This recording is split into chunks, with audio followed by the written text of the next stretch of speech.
வணக்கம், வணக்கம், வணக்கம்.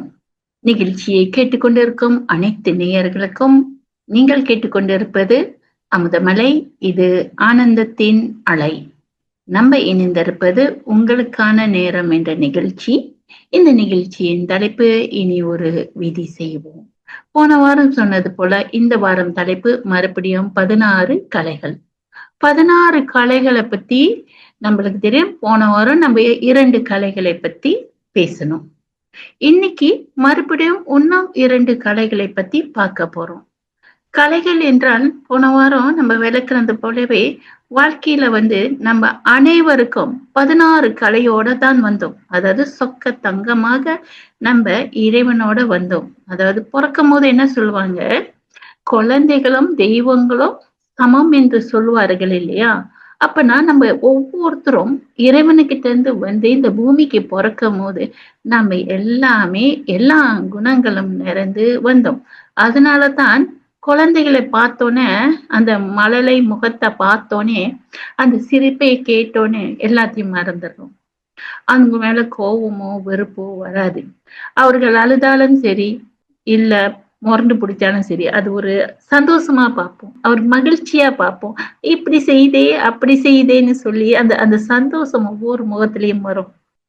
ஆமா, இப்போ உள்ளவங்களுக்கு சிலவங்க எரிச்சல் வரும், இல்லைன்னு சொல்லல.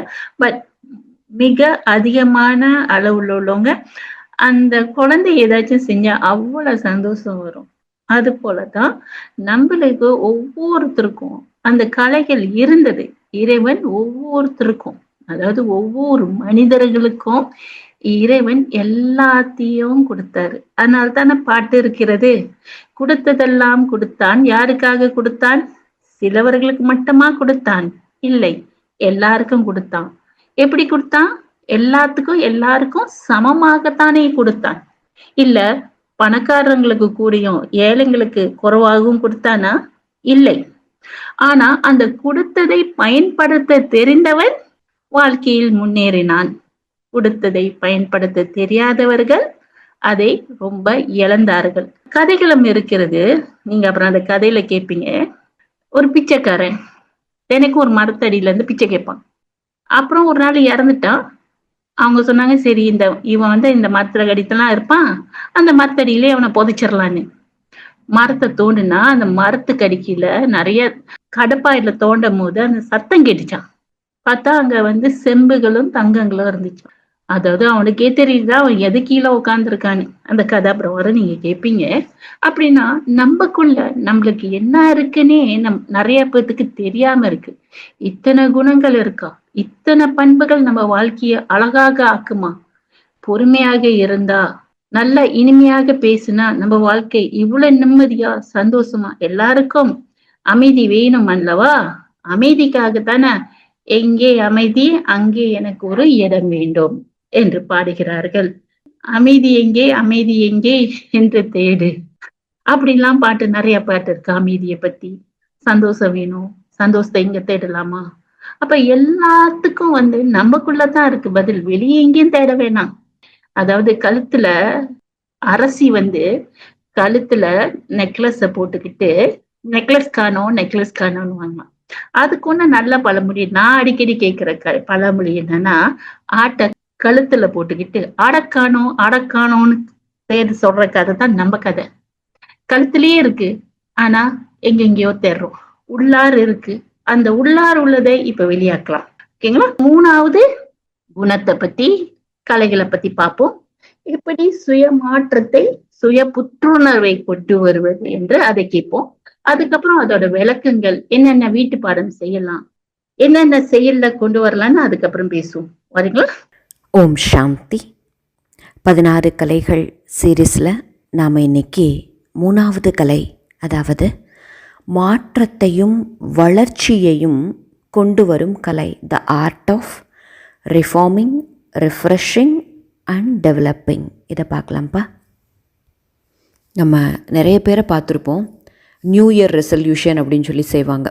என்கிட்ட இருக்கிற இந்த பழக்கத்தை நான் மாற்றியே தருவேன் அப்படின்னு சொல்லிட்டு ஒரு நாள் செய்வாங்க, 2 நாள் செய்வாங்க, 3வது நாள் கழுத தெரிஞ்சு கட்டெரும்பான கதையாக ஒன்றுமே இருக்காது. அதுக்கப்புறம் அவங்களுக்கு அந்த ரெசல்யூஷன் பற்றி எண்ட் ஆஃப் த இயர் தான் ஞாபகமே வரும். அதாவது தனக்குள்ளே சில மாற்றங்களை கொண்டு வர விரும்புகிறாங்க. ஆனால் அவர்களுக்கு அந்த மாற்றத்தை கொண்டு வருவதற்கான சக்தி இருக்கிறதில்ல. பார்த்திங்கன்னா கடைசி அவங்களுக்கு ஒவ்வொரு நியூ இயருக்கும் அதே ரெசல்யூஷன் தான் இருக்கும். ஏன்னா மாற்றமே வரல, திரும்பவும் அதே ரெசல்யூஷன் தான் எடுத்துகிட்டு வருவாங்க. அப்பா என்ன சொல்கிறாருன்னா, ஒரு யோகியின் வாழ்க்கையில் வளர்ச்சியும் மாற்றமும் ரொம்ப இயல்பாக ஏற்படுது. வளர்ச்சியும் மாற்றமும் இல்லை அப்படின்னா அவர் யோகியே இல்லை அப்படிங்கிறாரு. மகாபாரதத்தில் துரியோதனை பார்த்து கேட்குறாங்க, நீயும் பாண்டவர்களைப் போல் துரோணர்கிட்ட தானே படித்த, ஆனால் நீ ஏன் இப்படி இருக்க அப்படின்னு கேட்குறாரு. இப்போ படிப்பு எல்லாருக்கும் ஒரு மாதிரி தானே சொல்லி கொடுக்கப்பட்டிருக்கு, ஆனால் நீ மட்டும் ஏன் இவ்வளவு கெட்டவனாக இருக்கிற அப்படின்னு கேட்டதுக்கு துரியோதனன் சொல்கிறாரு, எனக்கு தர்மம் எது அதர்மம் எது அப்படிங்கிறது ரொம்ப தெளிவாக தெரியுது. ஆனால் தர்மத்தை ஏற்று அதை வாழ்க்கையில் மேற்கொள்ளவும் முடியவில்லை, அதர்மத்தை கைவிடவும் முடியவில்லை. இதற்கு காரணம் என்ன? இதற்கு காரணம் யோக நிலை இல்லை, யோகத்தின் சக்தி இல்லை, நினைவு ஸ்வரூபமாக நாம் ஆகலை அப்படின்னு அர்த்தம். இந்த இன்னொரு பாயிண்ட் என்னென்னா, யார் ஒருவர் யோகியாக இருக்கிறாரோ அவருக்கு தன்னோட வாழ்க்கையின் லட்சியம் எப்படி இருக்குன்னா, என்றென்றைக்குமே அவருடைய மனக்கண்ணில் இருக்கும். இந்த எந்த லட்சியமோ அதற்கான லட்சணத்தை அவர் கடைபிடிக்கிறார். அவர் உறங்கும் பொழுது கூட அவருடைய கனவாக அவருடைய லட்சியம் மட்டுமே வருது. அதாவது அப்துல் கலாம் ஐயா சொல்லுவார், அதாவது கனவு அப்படின்னா நம்மளை உறங்கக்கூட விடக்கூடாதான், அதுதான் கனவு. அப்படி யோகியினுடைய வாழ்க்கையில் அவருடைய மனக்கண் முன்னாடி ஃபரிஸ்தா முகமும் ஸ்ரீ நாராயணனின் முகமும் தான் அடிக்கடி வந்துக்கிட்டே இருக்கும். அதனால் அவர்கள் நாளும் பொழுதும் தன்னுடைய யோகி வாழ்க்கையில் மாற்றத்தையும் வளர்ச்சியும் எப்படி கொண்டுட்டு வருவது, நான் எப்படி நினைக்கிறேனோ அப்படியாக ஆகிவிட வேண்டும். ஹம்சோ சோகம், நான் எதுவாக இருந்தேனோ அதுவாக ஆக வேண்டும் அப்படின்ற லட்சியத்தை அவங்க சதா காலமும் முன்னிறுத்துகிறாங்க. இதனால் என்ன ஆகுது அப்படின்னா, அவங்க சட்டத்தை மீறி, அதாவது ஸ்ரீமத்தை மீறி ஒரு பொழுதும் எந்த காரியத்தையும் செய்கிறதில்ல. அவங்க லா மேக்கராக இருக்கிறாங்க, லா பிரேக்கராக இருப்பதில்லை. அவர்கள் அமைதியை உருவாக்கும் பரமாத்மாவின் குழந்தை அப்படிங்கிறது அவங்க மனசில் சதா இருக்கின்றது. அவங்க எப்படி நினச்சிக்கிறாங்கன்னா, நான் அமைதியின் தூதுவர் அப்படிங்கிறத கடைபிடிக்கவும் செய்கிறாங்க. ஒரு பொழுதும் மாயைக்கு வசமாவதில்லை. நான் மகாவீர், நான் ஈஸ்வரிய குலத்தை சேர்ந்தவன், எந்த விதமான அசுர செயலையும் நான் செய்ய மாட்டேன் அப்படின்ற அந்த உறுதிப்பாடு அவங்கக்கிட்ட இருக்குது. இவங்கக்கிட்ட 6 முக்கியமான விசேஷங்கள் இருக்குது.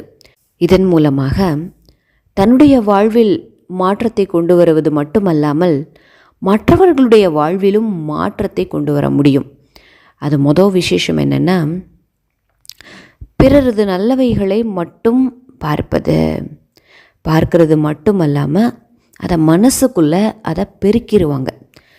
இப்போ ஒருத்தர் நல்லது செய்கிறாங்க அப்படின்னா அவர் பற்றிய அபிப்பிராயத்தை அவர்களுடைய மனதில், அவர்களை பற்றிய இமேஜை அவருடைய மனதில் அந்த நல்லவைகளின் ஆதாரத்தில் அவர் முன்னிறுத்தி மனதில் இருத்தி தன்னுடைய மனதில் அதை வளரச் செய்வார். இதன் மூலமாக அவரோட தொடர்பிலேயோ சம்பந்தத்திலேயோ வரும் பொழுது அந்த இன்ட்ராக்ஷனும் அதே மாதிரி ஆயிடுது. அப்போ யார் மேலே நம்பிக்கை இருக்கிறதோ, யாருடைய நல்லவைகளை நாம் பார்க்கிறோமோ பெரிதுபடுத்துகிறோமோ அவர்களுடைய நல்லதை மேலும் மேலும் வளருது. Where the focus goes, the attention goes. Where the attention goes, the energy flows அப்படின்னு சொல்லுவாங்க. ஸோ எதை நாம் பார்க்கின்றோமோ, எதை நாம் கிரகிக்கின்றோமோ அது நம்மிடமும் வளருகிறது, நம்மை சார்ந்த அவரிடமும் வளருகிறது. அடுத்த 2வது விசேஷத்தன்மை, மற்றவங்களை தன்னோடு சேர்த்துக்குவாங்க. அன்பினால் அவரை தன்னுடையவராக ஆக்கிக்குவாங்க. அவரை பற்றிய நம்பிக்கையை தனக்குள்ளே ஏற்படுத்தி அவங்க கிட்ட அன்பு காட்டி அவர்கிட்ட ஏதாவது அவகுணம் இருந்தாலும் இந்த ஆதாரத்தில் நேசமோட நீக்குவது. அதாவது நீ எவ்வளோ நல்லவன், உங்ககிட்ட இப்படி இதை விஷயத்தை பார்க்கலாமா அப்படின்ற மாதிரி அன்போடு நேசத்தோடு நீக்குவாங்க. ஒரு ஆஃப்ரிக்காவில் ஒரு ட்ரைபல் கம்யூனிட்டி இருக்காங்கங்க. அந்த ட்ரைபல் கம்யூனிட்டியில் யாராவது ஒருத்தர் தவறு செஞ்சாங்கன்னா என்ன பண்ணுவாங்கன்னா பொதுக்கூட்டம் மாதிரி கூட்டுவாங்க. அங்கே கூட்டி எல்லாரையும் அங்கே வர சொல்லுவாங்க. அந்த ட்ரைபல் வில்லேஜில் இருக்கிறவங்க எல்லாரையும் வர சொல்லி யார் தவறு செய்தார்களோ அவரையும் வர சொல்லுவாங்க. அவரை நடுவில் நிப்பாட்டுவாங்க. ஒவ்வொருத்தரும் அவரோட விசேஷத்தன்மைகள், அவர் செய்த நன்மைகள் எல்லாத்தையும் அந்த பொது இடத்துல அவர் முன்னாடி வெளிப்படையாக பாராட்டி சொல்லுவாங்க. இதுதான் அவங்க அந்த நபருக்கு கொடுக்கின்ற தண்டனை. எவ்வளோ அழகான விஷயம்ல. ஸோ பிறரது நன்மைகளை, பிறரது நல்லவைகளை தனக்குள்ளே சேர்த்து அவர் மேலே நம்பிக்கையை வளர்த்து அவரிடம் அன்பு காட்டி நேசமுடன் நடந்து கொண்டு அவருக்கே தெரியாமல் அவருடைய அவகுணங்களை நீக்குவது அவர்களுடைய விசேஷமாக இருக்கும். மூணாவது, அவர் என்ன மற்றவர்களை தன்னை விட முன்னாடி நிப்பாட்டுவாங்க. பிரம்மா பாபாவினுடைய முக்கியமான ஒரு குணமாக இருந்தது. மாதர்களை தனக்கு முன்னாடி வச்சாங்க. அதாவது ஒருத்தரை பற்றி பாராட்டுவது, ஒருத்தரை பற்றிய நல்ல விஷயங்களை சொல்வது அப்படின்னா என்ன பண்ணுவாருன்னா, ஃபஸ்ட்டு நீங்கள் ஃபஸ்ட்டு அப்படிம்பாங்க. ஆனால் மாற்றத்தை கொண்டுட்டு வரும் விஷயத்தில் நான் ஃபஸ்ட்டு மாற்றத்தை கொண்டுட்டு வர்றேன் அப்படிம்பார். அடுத்து நாலாவது, அவரோட நற்செயல்களை புகழ்ந்து பேசுவாங்க. ஆஹா ஆஹா அப்படின்னு பாராட்டுவாங்க, தைரியம் ஊட்டுவாங்க, உங்களால் முடியும் அப்படின்னு முன்னேறுவதற்காக தூண்டி விடுவாங்க. அஞ்சாவது, தன்னுடைய உயர்ந்த சிந்தனை மூலமாக பிறரது உள்ளம் உணரும் வண்ணம் அவரது சிந்தனையையும் திருப்புவது. தன்னுடைய உயர்ந்த சிந்தனை, அவரால் சில சமயம் நம்மளை பற்றி நமக்கே நம்பிக்கை இல்லாமல் இருக்கும். ஹனுமானுக்கே தன்னுடைய வீரம் என்ன, தைரியம் என்ன, பலம் என்னன்னு ஜாம்பவான் தானே சொல்லுங்க. அதுபோல் நம்மக்கிட்ட இருக்கிற உயர்ந்த சிந்தனை மூலமாக மற்றவரது உள்ளம் உணரும் வண்ணம் அவரது சிந்தனையையும் திருப்புவது. யாருக்கிட்ட தன்மேல் அவநம்பிக்கை இருக்கிறதோ அவர்கள் தன் மீது நம்பிக்கை கொள்ளும் வகையில் உயரிய சிந்தனை உடையவராக மாறுவது. அடுத்து கடைசி பாயிண்ட்டு, ஆறாவது பாயிண்ட்டு, தனது ஒவ்வொரு செயல்லையும் அலௌகீக தன்மை மிளறுவதன் மூலமாக பிறரையும் அலௌகீகமாக மாற்றுவது. அலௌகீகமாக மாறுவது அப்படின்னா, நான் பிரம்மா குமாரி, நான் பிரம்மா குமார், நான் பரமாத்மாவின் குழந்தை, இவர்கள் அனைவரும் ஆத்மாக்கள், என்னுடைய சகோதரர்கள். இதுதான் அலௌகீக தன்மை. ஒரு சிறிய வட்டத்திலிருந்து வெளியே பெரிய வட்டமாக, அதாவது இந்த உலகமே ஒரு குடும்பம், இந்த உலகத்தில் இருக்கின்ற அனைவரும் என்னுடைய சகோதரர்கள் அப்படின்ற அந்த தன்மை தான் அலௌகீக தன்மை. இப்படிப்பட்ட அனைத்து விசேஷங்களையும் ஜெகதீஷ் சந்தர் பாய் பிரம்மா பாபா கிட்ட பார்த்தாரு. அந்த இன்ஸ்பிரேஷனில், அந்த தாக்கத்தில் இந்த 16 கலைகளை எழுதியிருக்கிறான்னு நம்ம எல்லாருக்கும் தெரியும். ஸோ இந்த 3வது கலை மாற்றத்தையும் வளர்ச்சியையும் கொண்டு வரும் கலை. இந்த கலை நம்மிடம் இருக்க வேண்டுமென்றால் இந்த 6 விசேஷங்கள் இருக்கணும். இதை பிரம்ம பாபா கிட்ட அவர் பார்த்ததாக பதிவிட்டிருக்கின்றார். எந்த மனிதர் யோகியாக இல்லையோ அவர் பிறரையும் கூட தனது தீய சகவாசத்தின் மூலமாக தவறான பாதையில் இட்டு செல்வதற்கு பொறுப்புடையவராக ஆறாரு. அவரால் மற்ற மனித ஆத்மாக்களிடத்தில் மாற்றத்தை கொண்டுட்டு வர முடியாது. அப்போ யோக யுக்தி உடையவர் மட்டுமே ஒரு சமுதாயத்திற்கு, ஒரு உலகத்திற்கே உள்ள அனைத்து ஆத்மாக்களுக்கும் மாற்றத்தையும் வளர்ச்சியையும் கொண்டு வர முடியும். மாற்றத்தையும் புத்துணர்வும் என்ற தலைப்புல 3வது கலை இருந்தது. சுயமாற்றம், புத்துணர்வு என்றால் எப்படி நம்ம சந்தோஷமாக இருப்பது, சந்தோஷமாக இருக்க வேண்டும் இல்லையா? அதான நம்மளுக்கு புத்துணர்வு கொடுக்கும். சோகமா இருந்தா நம்மளுக்கு புத்துணர்வு கிடைக்காது, நம்ம சோர்வடைவோம், அப்படியே வாடி போவோம். அப்புறம் உடம்பு வலி, தலைவலி, மனவலி எல்லாமே வந்துடும் சோகத்துல இருந்தா. சந்தோஷமா இருந்தா மட்டும்தான் நம்மளுக்கு இதெல்லாம் இந்த புத்துணர்வு கிடைக்கும். அந்த சந்தோஷமா இருப்பதுக்கு தான் நம்ம எல்லாம் என்ன செய்யணும்? நல்லெண்ணம், தூய உணர்வை அனைவர் மேலேயும் வைத்திருக்க வேண்டும். சுயத்து மேலேயும் வைத்திருக்க வேண்டும்.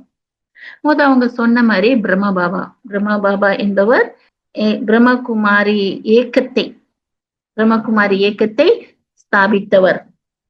அதாவது 1936ல இந்த பிரம்மகுமாரி ஸ்தாபனம் ஆயிடுச்சு.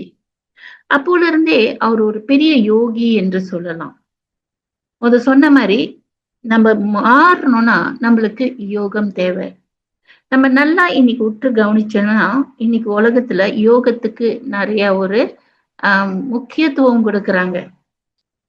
அப்ப நம்ம இங்க பிரம்மகுமாரியில உடல் பயிற்சி என்ற யோகம் செய்வதில்லை.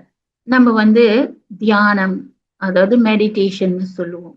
அப்ப இந்த எண்ணத்துக்கான பயிற்சி எதை சொல்லித்தரும். ஏன்னா இங்க சிறியவர்கள், பெரியவர்கள், வயதானவர்கள், நோயாளி எல்லாரும் செய்யணும் இல்லையா? அப்ப கை கால் வராதவர்கள், கை இருக்கிறவங்க, கால் இல்லாதவங்க, கண்ணு தெரியாதவங்க, இது எல்லாமே எல்லாரும் தியானம் செய்யலாம். அதுக்குதான் இது இலகிய ராஜயோகம் என்று சொல்றாங்க. அப்ப யோகம் உடல் பயிற்சி செய்யும் போது அது சிலவர்களால தான் செய்ய முடியும், எல்லாருனாலையும் செய்ய முடியாது. ஆனா தியானம் என்பது எல்லாருனாலையும் செய்யலாம். இங்க தியானம் என்பது யாரை நோக்கி செய்யறோம்? இறைவனை நோக்கி செய்கின்றோம். இறைவனை நினைக்கும் போது, ஏன்னா இறைவன் சர்வசக்திவான், எல்லா குணங்களும் எல்லா சக்திகளும் சதா கொண்டிருப்பவர். அவர்கிட்ட அவர் கடல், அந்த கடல்ல கொஞ்சம் கூட வத்தாது. நீங்க அல்ல அவர்கிட்ட அந்த குணம் இருந்து கொண்டே இருக்கும். அதனாலதான் இறைவனை நம்ம ஞான சூரியன். அந்த சூரியன் என்னைக்காச்சும் தேஞ்சதை பார்த்திருக்குமா? ஆமா, கிரகணம் வரும், இல்லைன்னு சொல்லல. இப்ப இந்த பிரம்மா என்பவர் என்ன செய்வாரு, எப்படி ஆரம்பிச்சாருன்னா அவர்கிட்ட நிறைய மௌனத்தை கடைபிடிச்சாரு. அதாவது நம்ம பார்க்கலாம், இன்றைய உலகத்துல நிறைய பேசுறவங்க, அதாவது கொடன்னு ரொம்ப பேசுறவங்க எல்லாம் ஜெயிப்பாங்க, இல்லைன்னு சொல்ல. ஆனா அது குறுகிய கொஞ்ச நாளைக்கு தான். யார் ஒருவர் அதிகமாக மௌனத்தை சாதிக்கிறார்களோ, மௌனமா இருக்கிறது அவ்வளவு சுலபம் இல்லைங்க, பேசிடலாம். இப்ப பாருங்க, இந்த கெஜெட் நிறைஞ்ச உலகத்துல இந்த இன்டர்நெட், வெப்சைட், கேம்ஸ் இதெல்லாம் இருக்கிற இந்த உலகத்துல மௌனமா இருக்கிறது மிக பெரிய சவால். நிறைய நாடகம், விதவிதமான நாடகம், எல்லா மொழிகளிலும் உள்ள நாடகம். அது வேற இப்ப ஏஐ வந்துருச்சா, நாடகம், கேம்ஸ் இதெல்லாம் சேர்ந்து இப்ப அமைதியாக மௌனமாக தியான நிலையில இருக்கிறது, யோகா செய்யறது மிக பெரிய சவால். அப்ப இந்த உலகத்துல இருக்கிற இன்றைய கருவிகள் எல்லாம் மனிதர்களை சோர்வாக ஆக்கின்றது, தவறான பாதை கொண்டு வருது. ஒன்னும் இம்சைகள், சண்டை, சச்சரவு, மோதல், போர் என்று அதிகரித்து கொண்டே போகிறது. நிக்க மாட்டுது, ஒன்னும் கூட போய்கிட்டே இருக்கு. முன்னையாச்சும் கொஞ்சம் குறைவா கேட்போம், ஆனா இப்ப பக்கத்து நாடு, பக்கத்து வீட்டுல நிறைய அதிகரிச்சு கொண்டே இருக்கு. உலகம் அமைதியற்ற நிலை அதிகரித்து கொண்டே போகிறது. இந்த ஒவ்வொரு வீட்டிலையும் சண்டை, ஒவ்வொரு வீட்டிலையும் பிரச்சனை, மது குடிப்பவர்கள், தவறான பாதையில் போபவர்கள், வீட்டுல பிள்ளைங்க மரியாதை இல்லாம நடந்துக்கிறது, இதெல்லாம் அதிகரித்து கொண்டே போகுதுல. சில நேரம் மனசு கஷ்டமா இருக்கு, ஏன் தாய் புள்ள பிள்ளைங்களாம் அப்படி இருக்கும்னு. ஏன்னா எல்லாருக்கிட்டையும் இந்த மௌனம் குறைகிறது. அப்புறம் இந்த கலைகள் எல்லாம் இந்த குணங்கள் நம்ம வாழ்க்கையை மேன்மையாக்கும் என்ற புரிந்துணர்வு எல்லாத்துக்கிட்டையும் குறையுது. கோவப்பட்டாலோ சரி, ஆணவப்பட்டாலும் சரி, நம்ம ஆரோக்கியம் பாதிப்படையும், புத்துணர்வு கிடைக்காது.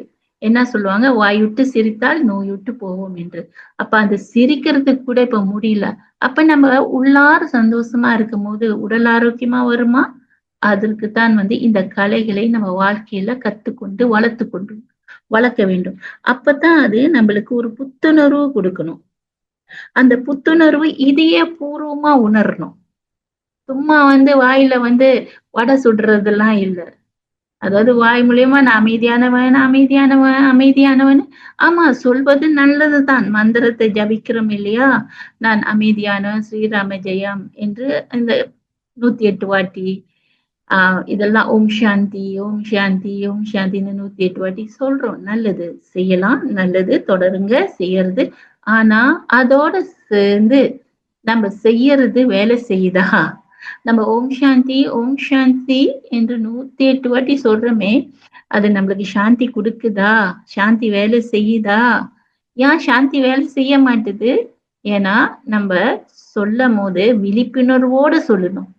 நம்மளுக்கு எல்லாம் தெரியும். நம்ம ஆத்மா, ஆத்மாவோட தந்தை இறைவன். இந்த உடல் தற்காலிகம். நம்ம எல்லாம் நடிக்க வந்திருக்கோம். இது நன்றாக எல்லாத்துக்கும் ஞாபகத்துல இருக்கணும். அப்ப நான் ஆத்மா, நான் அமைதியானவன், நான் இறைவனோட குழந்தை. சிறிது நேரம் நம்ப இந்த உடல் சம்பந்தப்பட்ட உறவை மறந்துவிட்டு, நம்ப நிரந்தரமான உறவை, அதாவது யார் உறவு நம்மளோட நிரந்தரமான உறவு? வீடு வரை உறவு, வீதி வரை மனைவி, கடைசி வரை யாரோ என்று பாடல் இருக்கு இல்லையா? அந்த பாடல்ல கடைசி வரைக்கும் யாரு? ஆரம்பத்துல இருந்து கடைசி வரைக்கும் வருது யாரு? நம்மளோட நிரந்தரமான பரமாத்மா, பரமதந்தை, இறைவன், சிவன். அவர்தான் ஒளி வடிவமானவர், சதா ஒளி வடிவமானவர், அமரத்துவம் கொண்டவர். அந்த அமரத்துவம் கொண்டவர் தான் நம்மளோட சதா அந்த தந்தை. அந்த தந்தையை நம்ம நினைவு செய்யும் போது நம்மளுக்கு தேவையான பலம், நம்மளுக்கு தேவையான புத்துணர்ச்சி, நம்மளுக்கு தேவையான எல்லா சக்திகளும் பெறுவோம். வாழ்க்கையில வெற்றி அடைவோம், முன்னேறுவோம், சந்தோஷமா இருக்கும், நிம்மதியா இருக்கும். சிந்தனை ரொம்ப சத்தியமா இருக்கும். காரியம் செய்யும் போது வெற்றிகரமாக முடியும். எப்படி பேசணும், எங்க பேசலாம், எங்க பேசக்கூடாது, எது பேசலாம் என்று நம்மளுக்கு பகுத்தறியும் தெரியுங்களா? கடவுளை நினைவு செய்தா இந்த புத்துணர்வு, மற்றவர்களை மதிப்பது சுலபமாக வரும். என்ன சொல்லுவாங்கன்னா, மரியாதை வேணும்னா என்ன வேணும்? மரியாதை குடுத்துதான் மரியாதை வாங்க முடியும். நம்ம போய் எனக்கு நான் உனக்கு மதிக்க மாட்டேன். ஆனா நீ எனக்கு மதிக்கணும்னா அது முடியாதது இல்லையா? மரியாதை குடுத்து மரியாதை வாங்கணும். அதுதான் புத்துணர்வு குடுப்போம். அதனால நம்ம என்ன செய்யணும்? புத்துணர்வு வேணும்னா, நம்ம எப்போதும் அன்றாட செயலுக்கு ஒரு அட்டவணை போடுவோம் இல்லையா? அது வீட்ல வேலை செய்றவங்களா இருந்தாலும் சரி, ஆஃபீஸ்க்கு போய் வேலை செய்றவங்களா இருந்தாலும் சரி, என்ன வேலை செஞ்சாலும் சரி, இத்தனை மணிக்கு இது செய்யணும், இத்தனை மணிக்கு இந்த வேலை செய்யணும், இத்தனை மணிக்கு எழுந்திரிக்கணும், இத்தனை மணிக்கு வேலைக்கு போணும், இத்தனை மணிக்கு இந்த வேலைலாம் செஞ்சு முடிக்கணும் என்று எல்லாம் ஒரு பிளானிங் இருக்கு. நம்ம சரீர புலன்கள் மூலியமாக செய்யற செயலுக்கு நம்ம பிளான் பண்றோம், திட்டமிடுகின்றோம். அதே போல நாம் மாற வேண்டும் என்றால், அந்த 16 கலை வர வேண்டும் என்றால், மனதுக்கு நம்ம ஒரு அட்டவணை வைக்க வேண்டும், திட்டமிட வேண்டும் மனதுக்கு. இந்த மனசை செம்மையாக்கணும். நம்மளுக்கு எல்லாம் தெரியும், மனம் அது செம்மையானா மந்திரங்கள் ஜபிக்க தேவையில்லை. இந்த மனமும் புத்தியும் செம்மையா இருக்கணும். நம்ம ஜபிப்போம், ஓம் சாந்தி, ஓம் சாந்தி, நான் அமைதியான ஆத்மா, ஸ்ரீராம ஜெயம் என்று ஜபித்தாலும் இந்த மனதை செம்மையாக்கணும். அந்த ஜபம் செய்யும் போது அந்த மனம் அதுல அப்படியே மூழ்கி போகணும், அந்த அமைதியில மூழ்கணும். ஆஹா என்று போனால்தான் அந்த அந்த மந்திரம் பலிக்கும்.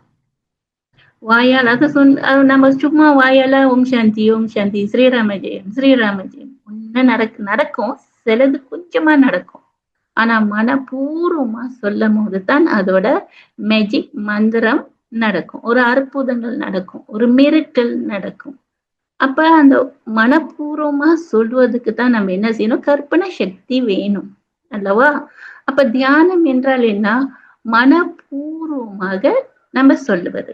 நம்ம என்ன செய்யணும்னா, மற்றவர்களை பத்தி நல்ல சிந்தனை வேணும் என்றால் மற்றவர் குணத்தை நம்ம பார்க்க கத்துக்கணும். அதாவது நம்ம ஒரு மனிதனை பார்க்கும் போது எப்போதும் இப்புள்ள காலகட்டத்துக்கு நம்ம குறைகளை பார்க்கிறோம். சரீர குறையா இருந்தாலும் சரி, அவங்க குணத்தின் குறையாக இருந்தாலும் சரி, எல்லா குறையும் பார்க்கிறோம். இத மாத்த வேண்டும். என்ன நடக்கும்? நல்லத பாருங்க, குறைய பார்க்கும் போது நமக்குள்ள இந்த கோபம், ஆணவம், பற்று, பேராசை இதெல்லாம் வருது. அப்புறம் நோய் வருது. அந்த பழக்கத்தை நமக்குள்ள வளர்த்துக்கிறோம். ஆனா அவங்க கிட்ட நல்லத பார்க்கும் போது அவங்க அமைதியானவங்க. அது ஒரு பொய் இல்லை தெரியுங்களா? அவங்க அமைதியானவங்கன்னு சொல்றதெல்லாம் ஒரு பொய் இல்லை. ஏன்னா நாம எல்லாம் இறைவனுகிட்ட இருந்து வந்திருக்கோம். அப்ப இறைவனுகிட்ட இருந்து வந்த நம்ம என்ன குணம் இருக்கு? ஆதி குணம். ஒருவர்கள நம்ம நிகழ்காலத்துல அவங்கள்ட்ட அமைதிய பார்க்க முடியாது. ஆனா அனாதியாகவே அவங்க நம்ம எல்லாம் இறைவனோட குழந்தைகள். இறைவனோட குழந்தையான நாம எல்லாம் எப்படிப்பட்டவர்கள்? அமைதியானவர் தானே. அப்ப நான் ஒவ்வொரு மனிதன் ஆத்மாக்களும் அமைதி இருக்கா? இருக்கு. அப்ப எல்லாரும் அமைதியானவர்கள். இவர்கள் எல்லாம் இறைவனோட குழந்தை என்று மனப்பூர்வமாக சொல்லும்போது மனம் சாந்தி அடைகிறது, சாந்தம் அடைகிறது, பொறுமை வருது, சகிப்புத்தன்மை வருது, உறவுகள் மேம்படுது. அற்புதம் அல்லவா இந்த கலைகளை நம்ம வளர்த்து கொள்ளும் போது? பாடல் மனிதன் என்பவன் தெய்வமாகலாம் என்ற பாடல். தெய்வமாகிறது அவ்வளவு முக்கியமா வாழ்க்கையில? என்னைய கேட்டீங்களா? ஆமா. ஏன்னா தெய்வமா ஆகுனாதான் வாழ்க்கையில நம்ம நினைச்சது நிறைவேறும். அதாவது நம்ம கிட்ட பேராசை, பொறாமை, போட்டி, பழிவாங்குதல், கோபம், வெறுப்பு இதெல்லாம் இருக்காது. ஒரு மனிதன் வாழ்க்கையில இந்த தீய குணங்கள், தீய பண்புகள் இல்லாவிட்டால் அவன் வாழ்க்கை அழகாக, நிம்மதியாக, சந்தோஷமாக நீடோடி வாழ முடியும். ஏன்னா இந்த குணங்கள் இருந்தால்தான் நம்மளோட உடல் ஆரோக்கியம், நம்மளுக்கு செல்வங்களும் நம்மளுக்கு கிடைக்கும். அதாவது இந்த ஆத்ம உணர்வுல இருக்கும் போது ஏன் நம்ம கிட்ட இதெல்லாம் குறையுது? இந்த காலகட்டத்துல எல்லாம் குறையுது அல்லவா? பல வாழ்க்கையில நிம்மதி குறையுது, மருந்து சாப்பிடுறோம். ஏன்? நம்ம கிட்ட இந்த பண்புகள் குறையுது. இந்த பண்புகளில் புரிந்துணர்வு குறைகின்றது. நம்ம எல்லாமே ஒண்ணா உட்கார்ந்து பேசினா இவங்கள பத்தி பழைய கதை, மத்தவங்க கதை, பாலிடிக், சினிமா கதை, இந்த கதை தான் பேசுவோம். ஆனா நமக்குள்ள உட்கார்ந்து ஒரு விளையாட்டாகவோ, ஒரு உரையாடலாகவோ நம்ம கூட உட்கார்ந்து யாரு என்ன சாதித்தா? இப்ப பிள்ளைங்கள்ட்ட நம்ம பேசுறோம்னு வச்சுங்க. இப்ப எல்லாம் பேசுறது குறைவுதான், எல்லாம் கேம் குடுத்துடுறாங்க. இப்ப பிள்ளைங்கள்ட்ட அன்றாடம் ஒரு 1/2 மணி நேரமோ, 1 மணி நேரமோ இந்த உலகத்தில் சாதித்தவர்கள் அப்துல் கலாம் என்ன செஞ்சாரு? என்னென்ன நன்மைகள் இருந்துச்சு? அவரோட விடாமுயற்சி, எளியா இருந்தாலும் எப்படிப்பட்ட விடாமுயற்சி இருந்துச்சு?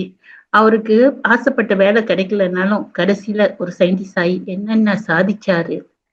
அப்ப பொறுமை எவ்வளவு முக்கியம், வைராக்கியம் எவ்வளவு முக்கியம், இனிமையான வார்த்தை மதிப்பு கொடுத்து பேசுவது எவ்வளவு முக்கியம் என்று நம்ம ஒவ்வொரு வீட்லயும் கொஞ்ச நேரம் குழந்தைகள்கிட்ட கூட உட்கார்ந்து பேசணுமா, இந்த புத்துணர்வு, நல்ல எண்ணம், தூய உணர்வு ஒன்னும் கிடைக்கும்.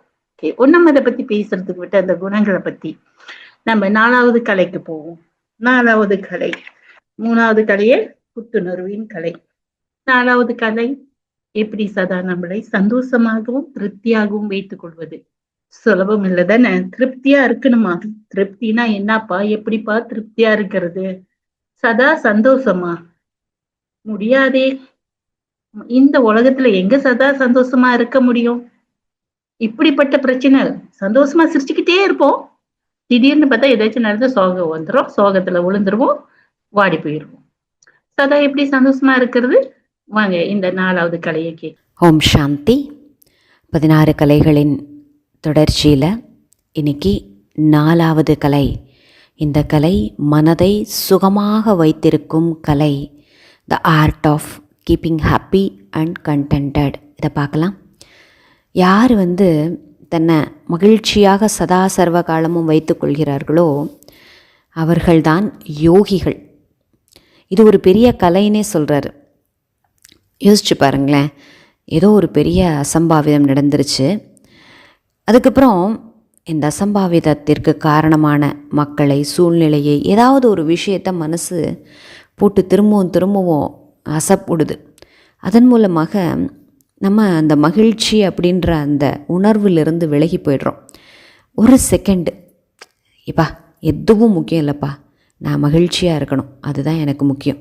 யார் என்னை எப்படி பேசுனா என்ன, உடம்புல வியாதி வந்தால் என்ன, ஏன் இப்போ இந்த விரல் போனால் என்ன, கை போனால் என்ன, எத்து போனால் என்னப்பா, என்கிட்ட இருக்கிறது நான் என்ன மகிழ்ச்சியாக ஃபீல் பண்ணுறது அப்படின்ற இந்த எண்ணம், இந்த உணர்வு யாருக்கு வரும் அப்படின்னா ஒரு யோகிக்கு தான் வரும் அப்படிங்கிறாரு.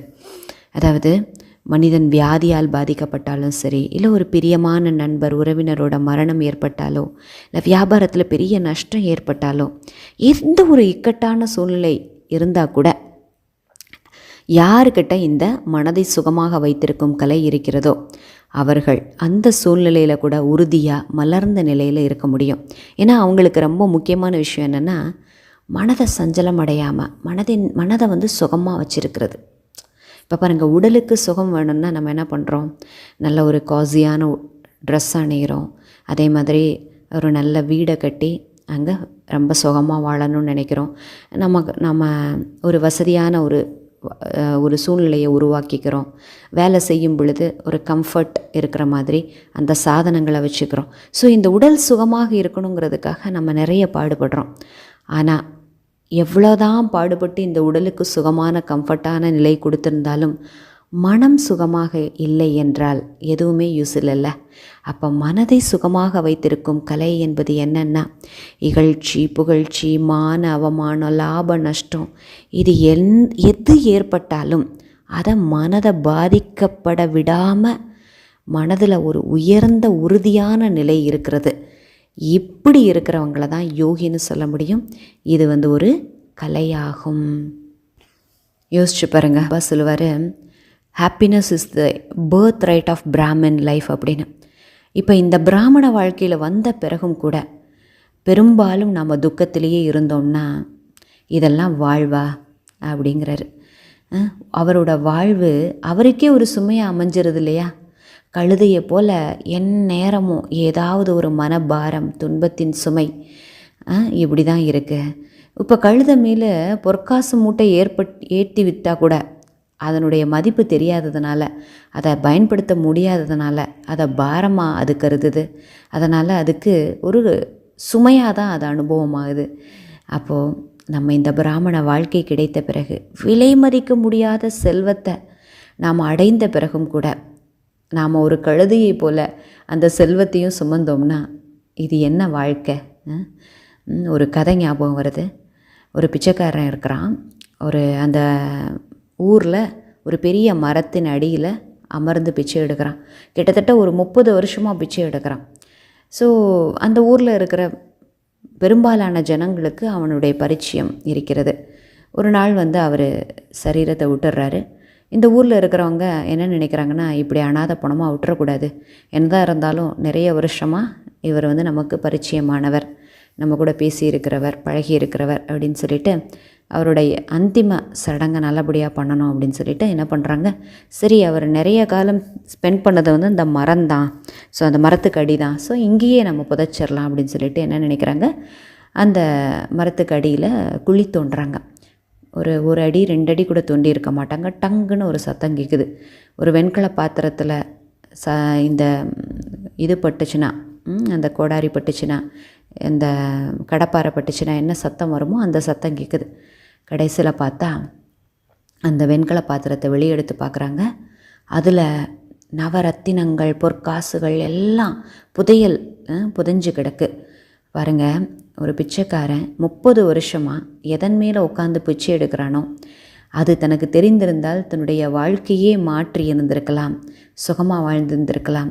அதுபோல் தானே நாம் இந்த பிராமண வாழ்க்கையில் விலைமதிக்க முடியாத ஞான ரத்தினங்கள், பகவான் நம்மளுடைய நண்பனாக, துணைவனாக, அனைத்துமாக நமக்கு கிடைச்சிருக்கிறாங்க. சர்வசக்திவானின் துணை கிடைச்சிருக்கு. இது எல்லாம் கிடைச்சிருந்தும் கூட இதை உபயோகம் பண்ணலைன்னா அந்த கழுதை மாதிரி, அந்த பிச்சைக்கார மாதிரி தானே. மனதை சுகமான நிலையில் வச்சுக்கணும் அப்படின்னா ஒரு 6 முக்கியமான விஷயங்கள் அவங்கக்கிட்ட இருக்கணும். ஃபஸ்ட்டு விஷயம் என்னென்னா, எதையும் ஞானத்தின் அடிப்படையில் பார்ப்பது. இந்த ஞானம் என்ன பண்ணும் தெரியுமா?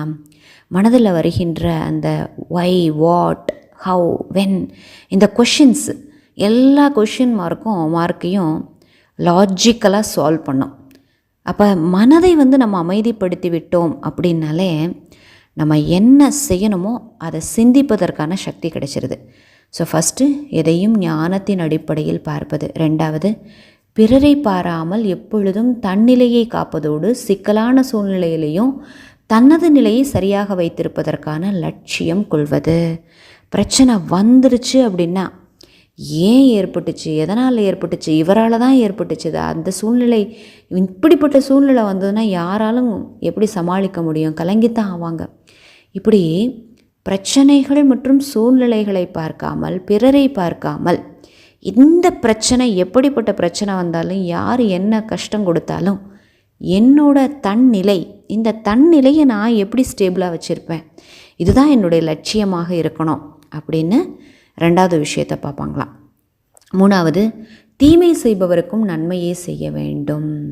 இந்த மனசை ரொம்ப கிளியராக வச்சுருக்கணும். மனசானது ஒரு கண்ணாடி. அந்த கண்ணாடியில் ஸ்பாட்ஸ் வந்துருச்சுன்னா நாம் நம்மளை சரியாக பார்க்க முடியாது. அப்போ இந்த மனதில் யாரை பற்றியும் எந்த இமேஜும் வச்சுருக்கக்கூடாது. அப்போ ஒருத்தர் தீமை செஞ்சிட்டாங்கன்னா, இவங்க ரொம்ப கெட்டவங்க, இவங்க மேலே நான் நம்பிக்கையே வைக்க மாட்டேன், இவங்களுக்கு நான் எந்த சுப பாவனையும் வைக்க மாட்டேன், இவங்க எப்படி போனால் எனக்கு என்ன அப்படின்னெல்லாம் இல்லாமல், தன்னுடைய மனதை பெருசாக ஆக்கிக்கிறது. அது மட்டும் இல்லாமல் இந்த மனம் அப்படின்ற ஒரு பாத்திரத்தில் அனைவரையும் ஏற்றுக்கொள்வது, இப்படி இருப்பாங்க. 4வது, இந்த உலக நிகழ்வுகள் எல்லாம் ஏற்கனவே நிச்சயிக்கப்பட்டபடி நடக்கின்ற நாடகம் என ஏற்று அதில் வருகிற ஒவ்வொரு காட்சியையும் விதி அல்லது நடக்க வேண்டியது அல்லது தனது முன்வினை பயன் என அறிந்து கர்ம கணக்கை முடித்து கொண்டிருக்கிறோம் என ஏற்றுக்கொள்வது. பெரிய அக்செப்டன்ஸ் வந்துடும். ஒரு மனிதராக இருந்தாலும் சரி, சூழ்நிலையாக இருந்தாலும் சரி, அது எவ்வளவு மோசமாக இருந்தாலும் அது அக்செப்டன்ஸ் வரணும் அப்படின்னா, இது நிச்சயிக்கப்பட்ட நாடகம். இந்த நாடகம் எதன் அடிப்படையில் நடக்குது அப்படின்னா, என்னுடைய கர்மாவின் அடிப்படையில், என்னுடைய முன்வினை பயன், இதன் அடிப்படையில் தான் எனக்கு வருகின்ற ஒவ்வொரு சீன்ஸும். அப்போ நான் யாரை குற்றம் சொல்லி என்ன பிரயோஜனம்? அப்போ இப்போ என்னோட முழுமையான ஒரு முக்கியமான ஒரு முயற்சி அப்படின்னா, இந்த கர்ம கணக்கை நான் எப்படியாவது செட்டில் பண்ணணும். இதுதான் ஒரு 4வது விஷயமா அந்த மனிதர் பார்ப்பார். 5வது, சாட்சியாக இருந்து அனைத்தையும் பார்ப்பது. இந்த சீனில் போய் சிக்கிக்கிடக்கூடாது. அதை சீன்லேருந்து விடுபட்டு சாட்சியாக பார்த்தோம் என்றால் இந்த சீனை நான் எப்படி ஃபேஸ் பண்ணணும் அப்படின்னு தெரியும். 6வது, இந்த உலகத்தை கதம்ப மரமாக கருதி அதன் சத்தோ ரஜோ மற்றும் தமோ நிலையை அறிந்து விபரீத சிந்தனை உடைய மனிதர்கள் மீதும் வெறுப்படையாமல் இருப்பது. இந்த மரம் என்பது வெரைட்டி மரம். இந்த மரத்தில் எல்லாருமே வேணும். இப்போ ஒரு பொக்கே இருக்குதுன்னு வச்சுக்கோங்களேன். வெறும் ரோஸாக இருந்தால் அவ்வளோ அழகு இருப்பதில்லை. பலதரப்பட்ட மலர்களின் கலவை அந்த பண்டில் இருக்கும் பொழுது அது பார்ப்பதற்கு அழகாக இருக்கு இல்லையா? ஸோ ஒரு உலகம் அப்படின்னு இருந்துச்சுன்னா அதில் அனைத்து தரப்பட்ட மக்களும் வேணும். ராஜாவும் வேணும், மந்திரியும் வேணும், பிரஜையும் வேணும், வேலை செய்வதற்கு வேலைக்காரங்களும் வேணும். இப்படி பலதரப்பட்ட மனிதர்கள் வேண்டும். அப்போ யார் சத்தோ நிலையில் இருந்தாங்களோ அவங்க உயர்ந்த பதவியை அடைவாங்க. ரஜோன்னா அதற்கேற்ற மாதிரி, தமோன்னா அதற்கேற்ற மாதிரி. ஸோ இந்த உலகம் அப்படிங்கிறது ஒரு வெரைட்டி ட்ரீயாக பாருங்கள். ஏன்னா பரந்தாமத்திலிருந்து ஆத்மாக்கள் தன்னுடைய அந்த ப்ராப்பரான டயத்தில் வருவாங்க. அப்போ அவர்களுடைய புத்தி, அவர்களுடைய பேட்ரி எவ்வளவு சார்ஜ் ஆகிருக்கோ அதற்கேற்றபடி அவர்களுடைய ஆக்ஷன்ஸ் இருக்கும், அவங்களுடைய பார்ட் இருக்கும், அவங்களுடைய நடிப்பு இருக்கும். ஸோ இந்த சத்தோ ரஜோ தமோ நிலையை அறிந்து கொள்ளுங்கள். ஸோ எந்த ஒரு ஆத்மா மேலேயும் வெறுப்படையாதீர்கள். இவங்களுடைய கெப்பாசிட்டி இப்படி தான். ஸோ அந்த கெப்பாசிட்டிக்கு ஏற்ற மாதிரி தான் அவருடைய நடிப்பு இருக்கும் அப்படிங்கிறத நல்லா புரிஞ்சிருப்பாங்க. ஸோ இந்த 6 விஷயங்கள் இருந்தால் அவங்க எந்த சூழ்நிலையிலும் மனதை சுகமாக வைத்திருக்கும் அந்த கலையை கொண்டிருப்பார்கள். எதுவரை மனிதன்கிட்ட சரியான நோக்கம் இல்லையோ அதுவரை அவங்ககிட்ட மகிழ்ச்சியாகவே இருக்கவே முடியாது. யோகி கிட்ட மட்டும்தான் அந்த பூரணமான பார்வை இருக்கிறது. இந்த நாடகத்தை ஒரு தொலைநோக்கு பார்வையிலிருந்து பார்க்க முடிகிறது. ஒவ்வொருத்தருடைய நடிப்பு புரிஞ்சிக்க முடியுது. ஸோ இந்த பூரண பார்வை இருக்கும். உடலில் வியாதி வரும்னா இது முன்வினை பயன், இது சுமை இப்போ குறையுது, இது புதுசாக எனக்கு கஷ்டத்தை கொடுக்கறதுக்காக வரல, ஏற்கனவே இருந்த கணக்கை முடிக்கிறதுக்காக வருது அப்படிங்கிறத புரிஞ்சுக்கிறாரு. யாராவது ஒருத்தருடைய மரணம் வந்துருச்சு அப்படின்னா அவரோட பார்ட்டு இந்த நாடகத்தில் முடிஞ்சிருச்சு. வியாபாரத்தில் நஷ்டம் ஏற்பட்டுச்சுன்னா முன்வினைப்படி எது நடக்கணுமோ அது நடந்துருச்சு அப்படின்னு தன்னை தேற்றிக்கொள்ள முடியும். யாராவது அவமரியாதை செஞ்சிட்டாங்கன்னா தன்னுடைய மனநிலையை சரியான முறையில் வைத்திருக்கிறாரு. உன்னை நீ சரியாக பார்த்து கொண்டால் மற்றவர்கள் என்ன செய்ய முடியும்? உன் மூட்டையை நீ சரியாக பார்த்துக்கோ, திருடர்கள் என்ன செய்ய முடியும்? இப்படின்னு ஒரு பழமொழி கூட இருக்குது. அப்போ யார் நம்ம அவமானப்படுத்தினாலும் நம்ம ஸ்வமானில் இருந்தோம்னா அவங்களுடைய அவமானம் நம்மளை பாதிக்காது. ஸோ இப்படி யோகத்தின் மூலமாகவே மனிதர்கள் மனதை சுகமாக வைத்திருக்கும் இந்த கலையில் வெற்றி வாகை சூட முடியும். வேறு எந்த வழியுமே இதில் இல்லை அப்படின்னு இந்த 4வது கலையை பற்றி ஜெகதீஷ் சந்தர் பாய் மூலமாக நமக்கு கொடுத்திருக்கின்றார். இப்பொழுது நான் பார்த்த கலை சதா சந்தோஷமாகவும், எப்படி நம்மள சதா சந்தோஷமாகவும் திருப்தியாகவும் வைத்துக் கொள்வது. நீங்க என்ன நினைக்கிறீங்க? இல்லைங்க, அவ்வளவு சுலபமா நம்மள சதா சந்தோஷமாகவும் திருப்தியாகவும் வைத்துக் கொள்வது? இப்போ உள்ள உங்கள்கிட்ட கேட்டீங்களா, திருப்தியா இருக்கீங்கன்னு கேட்டீங்கன்னா எல்லாரும் என்ன சொல்லுவாங்க? பொதுவா 99% பாருங்க, சந்தோஷமா அது எங்க கிடைக்கும் என்று தேடுவாங்க. அமைதி எங்கேன்னு தேடினவங்களும் சந்தோஷம் எங்கேன்னு தேடுறவங்க தான் நிறைய பேர் இருக்காங்க. இப்ப 2ம் தேடுறாங்க. அன்பு தேடுறாங்க, அமைதி தேடுறாங்க, சந்தோஷம் தேடுறாங்க, பல வழியில தேடுறாங்க. இந்த அன்பு வேணும்னு சொல்லி தவறான வழியில போய் உழந்துடுறாங்க. சந்தோஷம் வேணும்னு சொல்லி தவறான உணவும் தவறான மதுவும் குடித்து உடலை வருத்தி கொள்றாங்க. அமைதி வேணும்னு சொல்லி நிறைய பேரு காட்டுக்கு அப்புறம் சுத்தி பாக்குறது, பல நாட்டுக்கெல்லாம் சுத்தி பாக்குறாங்க. பணத்தை அதுல முடிக்கிறாங்க. அமைதி வேணும், சந்தோஷம் வேணும், அன்பு வேணும்னு எவ்வளவு பணத்தை, பலத்தை இன்றைய காலகட்டத்துல நம்ம செலவழித்து கொண்டிருக்கோம். சொன்ன மாதிரிதான் இதெல்லாம் எங்க இருக்கு? நமக்குள்ள இருக்கு. கடவுள் என்று சொல்லல, அதாவது உன் உள்ளார் செல், நீ உனக்கு வேண்டிய பொக்கிஷம் உன் உள்ளார் இருக்கு, அதை வெளியே கொண்டு வா. அது எப்படி வெளியே கொண்டு வர்றது? இறைவன் பகவானை, அந்த பரமாத்மா, பரம தந்தை, சதா ஒளி வடிவத்தில் இருப்பவர், சதா அழியா அம்மரா ரூபத்தில் இருக்கும் அந்த ஒளி ரூபத்தில் இருக்கிற அந்த சிவனை நினைவு செய்யும் பொழுதே நம்மளால என்ன கிடைக்குது? இந்த நிம்மதி, அமைதி, சந்தோஷம், அன்பு எல்லாமே கிடைக்குது. ஏன்னா இறைவனோட இருந்து மட்டும்தான் நம்மளுக்கு நிரந்தரமான ஒன்று கிடைக்கும். ஏன்னா அவர் நிரந்தரமான உள்ளர் இல்லையா? அவர் எப்போதுமே சதா சிவமயமானவர், அதாவது சதா அமரத்துவம் கொண்ட ஒளிமயமானவர். அதனால்தான் எந்த பாடல் பட்டாலும் ஜோதி ஜோதி ஜோதி சொரூபம் என்று சொல்றோம்.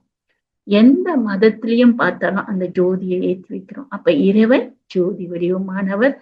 அந்த ஜோதி வடிவமானவரை அந்த ஜோதி பிந்து ஒளியாக நினைக்கும் போது நம்மளும் ஒரு ஒளி, அவரும் ஒரு ஒளி என்று நினைவு செய்யும் போது நம்மளுக்கு ஆதி குணம் நம்ம கிட்ட மறுபடியும் வருது.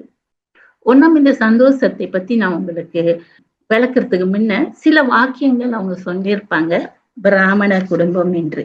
இப்ப இந்த பிராமண குடும்பம் என்ற அர்த்தம், யாரெல்லாம் பிரம்மகுமாரியில ஏக்கத்துல சேர்ந்து பிரம்மகுமாரி ஏக்கத்தின்படி இந்த ஸ்ரீமத், அதாவது ஸ்ரீமத் என்றால் இறைவன் கொடுக்கின்ற கட்டளை, உயர்ந்த கட்டளை, அதாவது மரியாதை கோட்பாடுகள். இங்க நிறைய கோட்பாடுகள் இருக்கு, சட்டத்திட்டங்கள் இருக்கு. யார் ஒருவர் இறைவனோட இந்த உயர்ந்த வழிகாட்டலை பின்பற்றுகிறார்களோ இவர்களை பிராமின் என்று அழைப்போம். ஏன்னா பிராமர்கள் பிராமர்கள்லாம் வைஷ்ணவர்கள். அப்ப நம்ம தியானம் செய்ய வேண்டும், இறைவனை நினைவு செய்ய வேண்டும், சுயத்தை மாற்ற வேண்டும் என்றால் ஒவ்வொருத்தரும் வைஷ்ணவர்களாக வர வேண்டும். அதாவது சைவத்தை கடைபிடிக்க வேண்டும். சைவத்தை, ஏன்னா இன்றைய காலகட்டத்துல சைவம் பின்பற்றுறது சிலவர்களுக்கு ஓகே, சிலவர்களுக்கு கஷ்டம். ஏன்னா இப்போ மாமிசம் இப்ப ரொம்ப ஃபேமஸா போய்கிட்டு இருக்கு.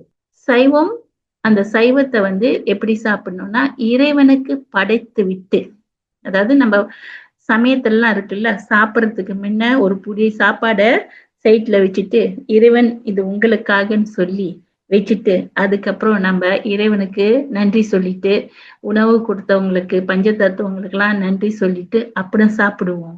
அப்ப அப்படி அந்த சாப்பாடு தயார் செய்தவங்களுக்கு, அந்த தானியத்தை உருவாக்குனவங்களுக்கு, பஞ்ச தத்துவத்துக்கெல்லாம் நம்ம நன்றி சொன்ன பிறகு சாப்பிடும் போது அதுல ஒரு திருப்தி கிடைக்கும். அப்ப அந்த நன்றி உணர்வோட சாப்பிடும் போது ஒரு தானியம் கூட நம்ம வீணடிக்க மாட்டோம். சைவ சாப்பாடு. அப்புறம் சாப்பாடு மட்டும் சைவமா இருக்கக்கூடாது. நம்ம எண்ணம், சொல், செயல் இது அனைத்துமே சைவமா இருக்கணும். அப்படின்னா என்னன்னா, நம்ம தூய்மையான, ஆக்கப்பூர்வமான, நேர்மறையான, நல்ல எண்ணங்கள் கொண்டு இருக்கணும். அப்ப இதற்குத்தான் நம்மளுக்கு பயிற்சி வேண்டும். இதெல்லாம் இருந்தால்தான் ஒரு மனிதனால சந்தோஷமாக இருக்க முடியும். சொன்ன மாரி எல்லாமே நமக்குள்ளதான் இருக்கு. இந்த நமக்குள்ள இருக்கிறத இப்ப வெளியே கொண்டு வரணும். நான் ஆரம்பத்துல இந்த ஞானத்துக்கு வந்த புதுசுல நிறைய நெகட்டிவ் இருந்துச்சு. மன உளைச்சல்கள், அப்புறம் பிரச்சனைகள் தீர்க்க முடியாம அழுகிறது, இந்த பழக்கம்லாம் ரொம்ப இருந்துச்சு. அதுக்கப்புறம் இந்த ஞானத்துக்கு வந்த பிறகு ஒரு புஸ்தகத்தை படிச்சேன். அது வெளியே உள்ள ஒரு ஆட்டோ எழுதின புக்கு தான் ஒரு positive thinking. Wake up dragon within you. உங்களுக்குள்ள இருக்கிற அந்த நாகத்தை எழுப்புங்கள். அதாவது உங்களுக்குள்ள இருக்கிற அந்த சிங்கத்தை எழுப்புங்கள். இப்ப நம்ம என்ன சொல்லலாம், நம்ம கிட்ட உள்ளார் இருக்கிற நம்ம பிறப்புல கொண்டு வந்த இறைவனுக்கிட்ட இருந்து நம்மளுக்கு பெற்ற அந்த பிறப்பு உரிமையை, பிறப்பு குணத்தை நாம் இப்போது எழுப்பி வெளிக்கொண்டு வர வேண்டும். அதுக்குத்தான் இந்த பிரம்மகுமாரிகள் நிறைய முயற்சிகளும் நிறைய பயிற்சிகளும் செய்து கொண்டு இருக்காங்க. நீங்க இதை கேட்கும் போது இந்த பயிற்சிகளை செய்ய வேண்டும். கேட்டா மட்டும் பத்தாது. அதாவது எந்த செயலா மட்டும் இருந்தாலும், அது பள்ளிக்கூடத்துல இருந்தாலும் சரி, பள்ளிக்கு போனாலும் கேட்டா மட்டும் பத்தாது. எழுதணும், அதை ரிவைஸ் பண்ணணும், அது மறுபடியும் செஞ்சு பார்க்கணும், பயிற்சி செஞ்சு பார்க்கணும் இல்லைங்களா? இப்ப 1 1 2ன்னு சொன்னா சொல்லலாம், ஞாபகம் இருந்தா பரவாயில்ல, எழுதணும் இல்லைங்களா? 1 1 2 2 2 4 நீ எத்தனை வாட்டி ஒரு ஆளு சொல்லியிருப்பாங்க. 4 4 8 இந்த மாதிரிலாம் சொல்லணும். இந்த மாதிரிலாம் ஞாபகம் வச்சுக்கணும்னா நம்ம எவ்வளவு பயிற்சி போடணும், எத்தனை வாட்டி எழுதணும், எத்தனை வாட்டி அதை சிந்தித்து பார்க்கணும், எத்தனை வாட்டி அதை உச்சரிச்சிருக்கணும். அதே மாதிரிதான் இந்த ஆன்மீகமும். அப்ப நமக்குள்ள இந்த ஆரோக்கியமான மாற்றம் வர வேண்டும் என்றால் நம்மளுக்கு நிச்சயம் நோக்கம் குறிக்கோள் இருக்க வேண்டும். அந்த பள்ளிக்கு போனா நம்மளுக்கிட்ட நோக்கம் குறிக்கோள் இருக்கும். ஒன்னு அப்படியே சொல்லி கொடுத்துருவாங்க, நீ இதுவா ஆகணும், நான் போலீஸ் ஆகணும், நான் டாக்டரா ஆகணும், நான் இன்ஜினியரா ஆகணும், நான் பைலட் ஆகணும், நிறைய நர்ஸ் ஆகணும், டாக்டர் ஆகணும். நிறைய பேர் டாக்டர் தான் விரும்புறாங்க, அது ஏன்னு தெரியாது, பரவாயில்ல. இந்த மாதிரிலாம் நிறைய லட்சியம் இருக்கிறது இல்லையா? இந்த லட்சியம் ஒவ்வொரு மனிதர்களுக்கும் தேவை. லட்சியம் இருந்தா மட்டும் பத்தாது, அதுக்கு தகுந்தாப்புல லட்சணம்னா குவாலிஃபிகேஷன். ஆசை இருக்கு, ஆனா அந்த ஆசைக்கு தகுந்தாப்புல முயற்சி செய்யலைன்னா எப்படி? நம்மளுக்கு எல்லாம் குடும்பம் அமைதியா இருக்கணும், சந்தோஷமா இருக்கணும், நிம்மதியா இருக்கணும். எது செஞ்சாலும் ஒரு நோக்கம் இருக்க வேண்டும். சமையல் செய்தாலும் நோக்கம் இருக்கும்போது நம்மளுக்கு எல்லாம் தெரியும். குளிக்கிறதுக்கு கூட ஒரு நோக்கம் தானே. ஏன் குளிக்கிறோம்? சுத்தமா ஆகும், உடம்பு சுத்தமாகும், ஃப்ரெஷ்ஷா இருக்கும், நல்லா கிளீனா இருக்கும், ஹைஜீனிக்கா இருக்கும்னு சொல்லி அல்லவா? துர்நாத்தெல்லாம் போயிடும். இந்த மாதிரி குளிச்சாதான் கிடைக்குது பாருங்க. அந்த குளிக்கிறதுக்கே ஒரு நோக்கம் இருக்கிறது. எல்லாத்துக்கும் ஒரு நோக்கம் இருக்கும் போது நம்ம வாழ்க்கையில நிம்மதியா சந்தோஷமா இருக்கிறது, அந்த நோக்கத்தை நமக்குள்ள இருந்து வெளியாக்கணும் இல்லையா? அதனாலதான் நம்ம சதா சந்தோஷமா இருக்கணும்னா ஒரே ஒரு வழிதாங்க, இறைவனை நினைவு செய்வது. இறைவனை நினைவு செய்யணும்னா நம்மளுக்கு இறைவன் யாரு, அவர் என்ன ரூபத்துல இருக்காரு, அவங்க எங்க வசிக்கிறாரு. 2வது, நான் எப்படி இறைவனை நினைவு செய்வது? இறைவன் ஜோதி வடிவமானவர், ஒளி வடிவமானவர். அப்படின்னா அவரோட குழந்தையான நானும் ஒளி வடிவமானவன், ஜோதி வடிவமானவன். இந்த பஞ்ச தத்துவங்களால் செய்யப்பட்ட உடல் தற்காலிகம், நடிப்பதற்காக. இந்த பிறப்பில் இந்த உடலை எடுத்து நடிப்பதற்காக. இந்த பிறப்பின் ஆயுள் முடிந்து விட்டால் நானு விட்டுட்டு போயிடுவேன். அப்ப இது ஒரு நாடக மேடை, நாம் எல்லாம் நடிகர்கள். யாரு நடிக்கிறா? ஆத்மா தான் உடலை பாவித்து நடிக்கின்றது. ஆத்மா தான் அனைத்தும் செய்கின்றது. அதனால நம்ம மாறணும்னா, அது யாரா இருந்தாலும் மாறலாம். ஆனா நம்பிக்கை இருக்கணும், ஆத்மா தான் நடிக்கின்றது. இது எல்லாமே தற்காலிகம், எல்லாம் இறைவன் கொடுத்தது. ஒரு நாள் நான் அதெல்லாம் முடிச்சுட்டு போயிடுவேன். அப்ப எனக்கு வாழ்க்கையில வெற்றி, அமைதி வேணும்னா நான் இறைவனை அவர் எப்படியோ அப்படியே நான் நினைவு செய்ய வேண்டும். என்னை ஆத்மாவாக கருதி ஒரு ஒளியாக கருதி இறைவனை நினைவு செய்ய வேண்டும். இந்த ஆத்மா இந்த உடலில் நெத்திக்கு நடுவில் இரு புருவங்களுக்கு மத்தியில் சிம்மாசனத்தில் அமர்ந்திருக்கு. இந்த சிம்மாசனத்துல அமர்ந்து இந்த உடலை இயக்கியது. அப்ப நான் தியானம் செய்யும் போது என்னை ஒரு ஒளியாக நினைத்து, ஒரு ஜோதி, ஒரு நட்சத்திரமாக நினைத்து, அந்த பரமாத்மா சிவனை ஒளி வடிவத்தில் இருப்பவர், அமரத்துவம் கொண்டவர், ஞான கடல், அன்பின் கடல், பேரானந்தமானவர், சச் சித் ஆனந்த், சதா சத்தியமானவர், ஆனந்தமானவர். அந்த ஒளியாக இருக்கும் பொழுது நான் சத்தியமாக இருப்பேன். அப்படி நான் ஒரு ஒளியாக நினைத்து இறைவன் பரமாத்மாவை ஒளியாக நினைக்கும் போது நமக்குள்ள பல மாற்றங்கள் நடக்கின்றது. இவ்வளவு உடல்ல இருக்கும் போது எதெல்லாம் சாத்தியம் இல்லை என்று சொன்னமோ ஆத்ம உணர்வுக்கு வரும்போது அது சாத்தியமாக ஆகின்றது. அப்ப இறைவனை நினைவு செய்யும் போதுதான் நம்மளோட சுய குணமான குணங்கள், சக்திகள், கலையில நம்ம நிலைச்சி இருக்க முடியும். அது திருப்பி திருப்பி ஞாபகத்துக்கு கொண்டு வரணும். திருப்பி திருப்பி ஞாபகத்துக்கு கொண்டு வரணும். நம்ம எப்போதும் சதா உட்காந்துக்கிட்டே செய்ய முடியாது இல்லையா? அப்ப நடக்கும் போது, நகரும் போது, நேரம் கிடைக்கும் போதெல்லாம் நம்மள மறுபடியும் மறுபடியும் நம்மளுக்கு நினைவூட்டணும். நான் யார்? நான் யாரோட குழந்தை? நான் ஆத்மா. நான் உடல் இல்லை. என்னோட அனாதியான குணம் என்ன? என்னோட அனாதியான குணம் இறைவனுக்கிட்ட இருந்து கொண்டு வந்த குணம் அமைதி, தூய்மை, சந்தோஷம், அன்பு, சக்தி. ஒன்னும் மற்றதும் நிறையாக இருக்கிறது. 36 குணங்கள், 16 கலைகள், 8 குணங்கள், இன்னும் நிறைய இருக்கு. நிறைய பொக்கிஷம் இறைவன் வைத்திருக்கார். இத்தனை பொக்கிஷமும் மறுபடியும் மறுபடியும் நான் ரிவைஸ் பண்ணி எனக்கு ஞாபகம் கொண்டு வரும் போது, எழுதும் போது, நடக்கும் போது, காடி ஓட்டும் போது, குளிக்கும் போது, பல்ல பிரஷ் பண்ணும் போது, நான் இறைவனோட குழந்தை, சர்வசக்திவான் கடலின் குழந்தை என்று அடிக்கடி ஞாபகம் வரும்போது, தியானம் என்றால் உரையாடல். அதாவது இறைவனுக்கிட்ட நம்ம பேசணும். தியானம் என்றால் வெறும் மந்திரத்தை மத்தம் ஜபிக்கிறதுல ஓம் சாந்தி, ஓம் சாந்தி 108 வாட்டி சொல்றோம். அது மந்திரத்தை ஜபிக்கிறது. தியானம் என்றால் உரையாடல். இப்ப நண்பர்கிட்ட பேசுவோம் அல்லவா? அதே மாதிரி இறைவனுக்கிட்ட நம்ம பேசணும். இறைவா உன்னை நினைவு செய்யும் போது, இறைவா உன்னை நினைவு செய்யும் போது எனக்கு உன்னோட குணங்கள் எல்லாம் என்னுள்ளே நானும் அமைதியாக ஆகின்றேன். உன்னோட சகவாசம் என்னை வர்ணடிக்கிறது. யாரு கூட சேர்றனோ அவங்க வர்ணம் நிச்சயமாக என்னை வர்ணடிக்கும். என் மனமும் அப்படியே போகும்.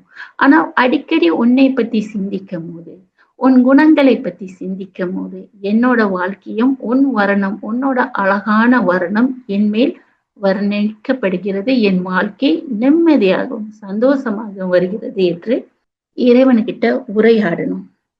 அப்ப இறைவனுக்கிட்ட உரையாடும் போதுதான் என்ன ஆகுதுன்னா, நம்ம சுயத்தை நம்மளால கட்டுப்படுத்த முடியுது. மனதை கட்டுப்படுத்த முடியுது, ஒருநிலைப்படுத்த முடியுது. அப்புறம் செயலு. சில நேரம் நம்மளுக்கு செயலும் செய்தாக வேண்டும் இல்லையா? சிந்திக்க முடியலன்னா நம்ம என்ன செய்யலாம்னா, இப்ப ஸ்ரீராம ஜெயம் 108 வாட்டி எழுதுவாங்க. நீங்க பாருங்க, நீங்க செக் பண்ணலாம். சிலவங்க வருஷ கணக்குல எழுதிக்கிட்டு இருப்பாங்க ஸ்ரீராம ஜெயம். அவங்களோட கேரக்டர் பாருங்களா, ஒரு மாதிரி சாந்தமா இருக்கும். பிரச்சனைகளை அவ்வளவு சீக்கிரமா தீர்ப்பாங்க. அதே மாதிரி நீங்க ஒரு சேலஞ்ச் எடுத்துங்க, உங்களுக்கே நீங்க சவால் எடுத்துங்க.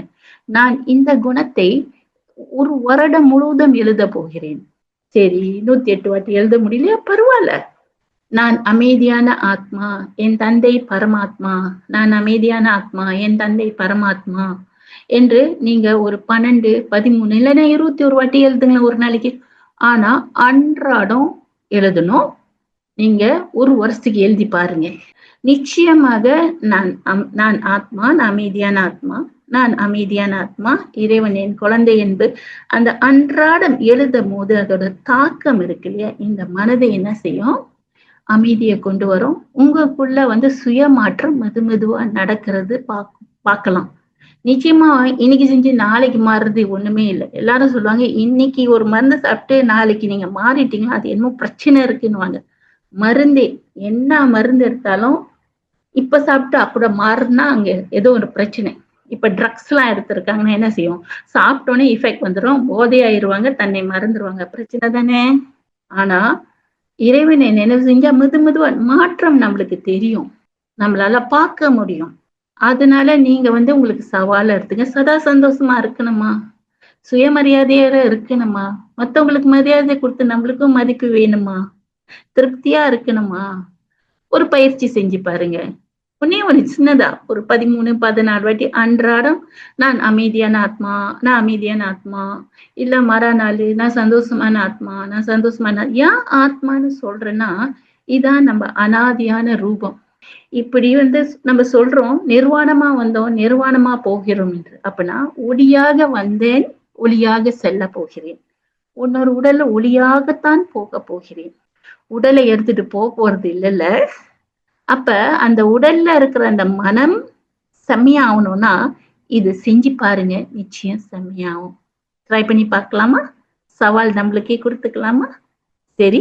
இதுவரைக்கும் இந்த நிகழ்ச்சியை கேட்டுக்கொண்டு உங்களுக்கு மிக்க நன்றி. நிச்சயம் நீங்கள் நன்மை பெற்றிருப்பீங்கன்னு நம்புறேன். நிகழ்ச்சியை கேட்டுக்கொண்டு இருக்கும் அனைத்து நேயர்களுக்கும் மிக்க நன்றி. நீங்கள் கேட்டுக்கொண்டிருப்பது அமுதமலை. இது ஆனந்தத்தின் அலை. நான் மலேசியாவிலிருந்து ஜோதி நாராயணன். நன்றி, வணக்கம். இன்னொரு வாட்டி 5, 6 என்ற கலையை பார்க்கலாம். நன்றி, வணக்கம்.